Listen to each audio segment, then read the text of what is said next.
Assalamualaikum dan salam sejahtera. Nama diberi Nurhana Fakihah binti Muhammad Elias Mahathir, nombor matrik A209912. Hari ini saya akan menyampaikan 10 rangkap pantun yang bertajuk Daerah Batang Padang. Angin pagi menyapa laman, burung kecil terbang sudah.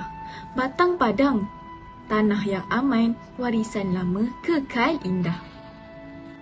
Senja merah berbalut malam, riak sungai beralun lepas. Budaya Melayu kekal mendalam, di Batang Padang kukuh dan tegas. Bulan sabit muncul sudah, bintang kecil berkelip tutur. Batang Padang aman indah, rakyat hidup damai dan makmur.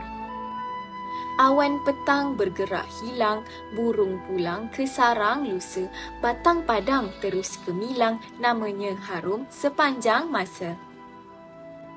Bayu beralun di tepi perhentian, awan tipis melintas di angkasa.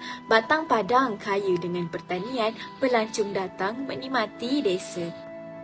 Embun pagi jatuh ke udara, daun hijau bergoyang di tepian. Kesenian tradisi masih dipelihara, wayang kulit dan silat jadi kebanggaan. Kanak-kanak menonton cerita hikayat sambil membuat kerja seni. Durian dan rambutan dikenali rakyat, orang kampung menjual hasil tani.